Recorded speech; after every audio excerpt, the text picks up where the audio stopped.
Juin 2006. Nous sommes sur la route qui relie Marrakech, la perle du Sud, dans le Haut-Atlas, et Ouarzazate, la capitale touristique de la province la plus méridionale du Maroc. Ici, la route traverse des contrées plus désertiques.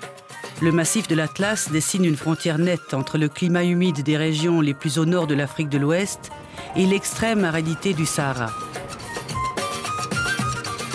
En suivant la chaîne de l'anti-Atlas, on arrive au spectaculaire canyon de la vallée du Dra, où la rivière asséchée annonce le plus grand désert du monde, le Sahara. Le manque d'eau n'est pas le seul problème au sud du Maroc. Aujourd'hui, des bouteilles en plastique, des boîtes de conserve et autres déchets dénaturent le désert et font injure au paysage.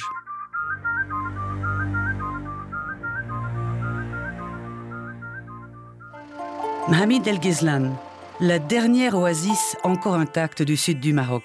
45 km de dunes seulement séparent cette petite ville marocaine de l'Algérie. C'est ici que nous rencontrons Alice Baye, l'organisateur du nettoyage du désert. Cette magnifique palmeraie a vu ces dernières années l'éruption de phénomènes inquiétants comme les déchets plastiques, sans parler aussi d'une éruption aussi massive de 4x4, d'engins motorisés qui sillonnent cette magnifique palmeraie. Suite à ces discussions avec les habitants, on s'est dit il faut maintenir cette palmeraie propre. Comment? Tout simplement, il faut d'abord faire des opérations de nettoyage, de ramassage des déchets. Le ramassage des déchets demande une coordination systématique.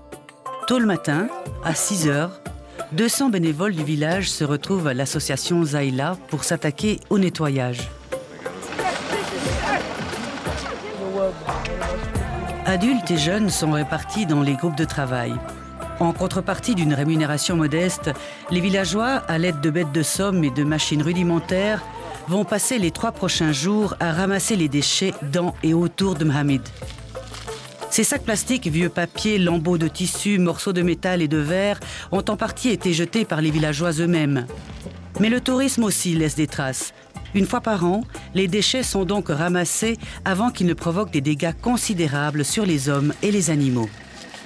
Le problème dans le désert par rapport à d'autres régions, c'est les grands espaces, il y a le vent et qui éparpille ce plastique un peu partout.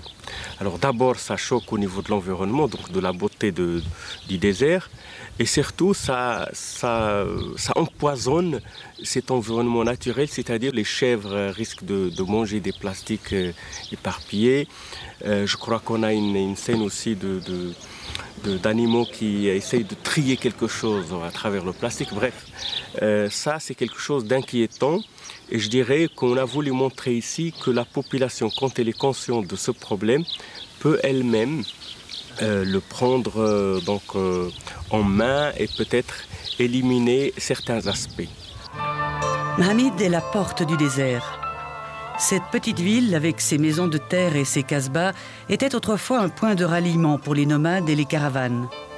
Aujourd'hui, elle est surtout un point de départ pour les safaris à dos de chameau. Un lieu de passage où l'on se débarrasse de ce que l'on ne veut pas garder pour le voyage.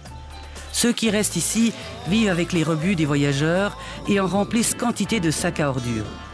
Les déchets s'accumulent en montagne en attendant d'être évacués et incinérés.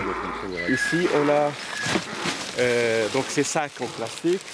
Et puis là, les enfants de cette palmeraie ont ramassé naturellement les plastiques qu'ils ont trouvés. Et lui, Abdelali, avec la carriole, il va amener ça à l'endroit où on va incinérer.